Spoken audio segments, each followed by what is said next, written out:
Halo, selamat siang Pak, selamat siang teman-teman. Perkenalkan, nama lengkap saya Ignis Dua.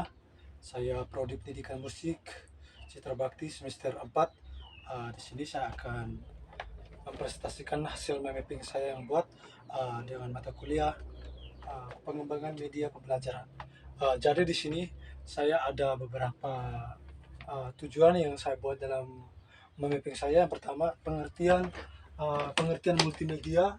Yang kedua, elemen multimedia. Yang ketiga, alat membuat multimedia. Yang keempat, pemanfaatan multimedia. Dan yang kelima, multimedia sebagai pembelajaran interaktif. Dan yang berikut, pengertian MPI. Yang berikut, strategi penyajian MPI. Yang berikut, prinsip multimedia. Yang berikut, teori kognitif multimedia. Dan yang terakhir adalah prinsip multimedia.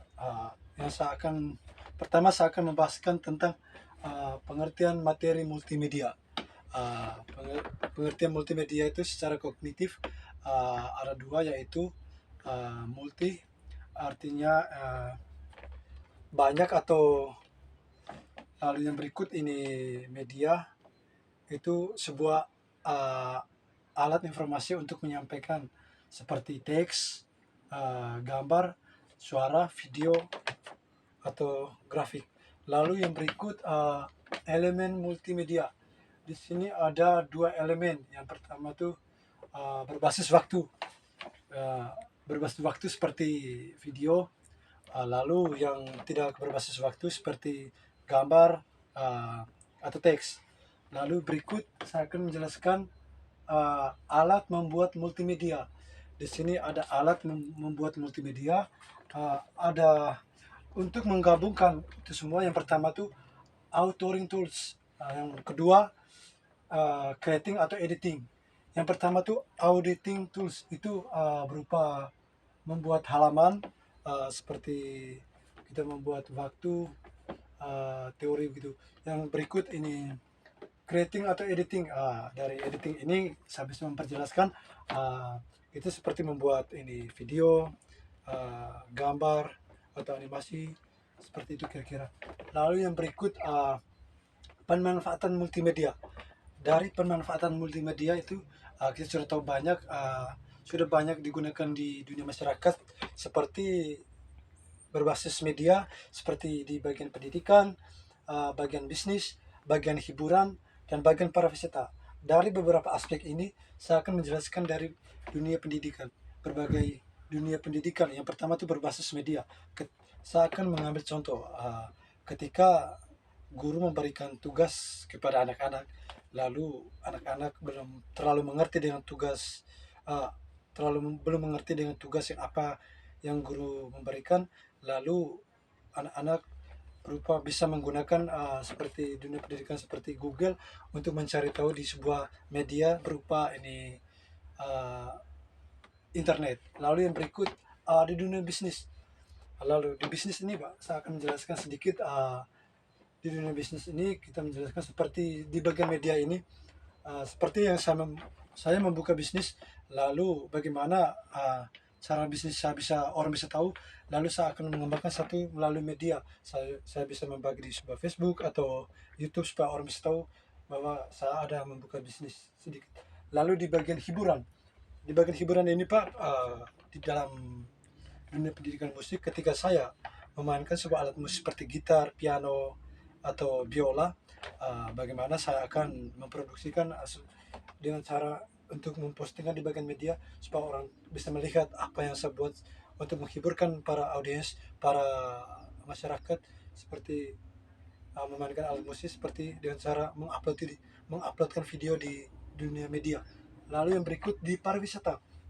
Di pariwisata ini kita akan membuat peta untuk turis, seperti macam kita membuat ini di dunia media, seperti kita membuat ini, seperti ini Google Maps, untuk memberikan arah jalan kepada turis untuk bisa menyampaikan untuk menyampaikan di suatu tujuan, tempat yang turis yang dimaksudkan. Lalu berikut saya memasukkan di bagian multimedia pembelajaran interaktif. Di sini Pak, saya akan menjelaskan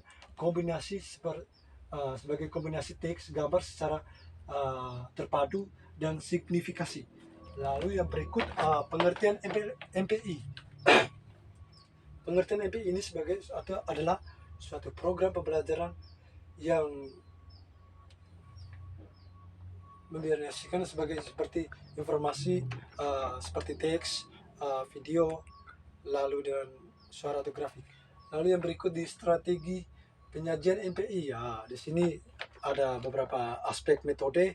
Yang pertama art and practice, yang kedua metode teritorial, dan yang ketiga metode simulasi, dan yang keempat metode games.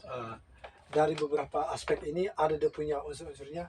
Seperti saya menjelaskan metode games, ketika di dunia multimedia, dunia media, bagaimana kita menunjukkan sebuah games untuk bisa mengembangkan, macam kita bisa mencari tahu yang lebih dalam.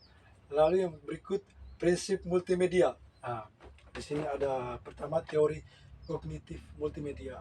Di sini sebelum saya melanjutkan ke teori kognitif, teori kognitif itu diperkenalkan oleh seorang profesor asal dari Amerika Serikat, namanya John Mayer, namanya Ricard Mayer, sebagai seorang profesor psikologi dari Amerika. Dia itu membagikan prinsip multimedia. Yang pertama tuh mendengar informasi melalui mata dan telinga. Yang pertama tuh yang seperti yang kita ketahui, yang pertama visual, dan yang kedua auditing. Dari kedua unsur ini memiliki sebuah makna yang sama, sebuah informasi yang sama untuk mencari tahu sebuah informasi yang sama. Lalu yang berikut prinsip multimedia.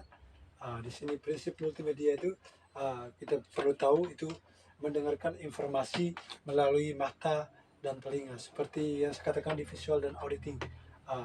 Lalu yang berikut, dari ini kedua fungsi ini melalui telinga dan mata ada dia punya kapasitas terbatasnya. Dan yang berikut dengan proses aktif yang kita melihat dan yang kita membuat. Sekian itu dari saya, terima kasih Pak.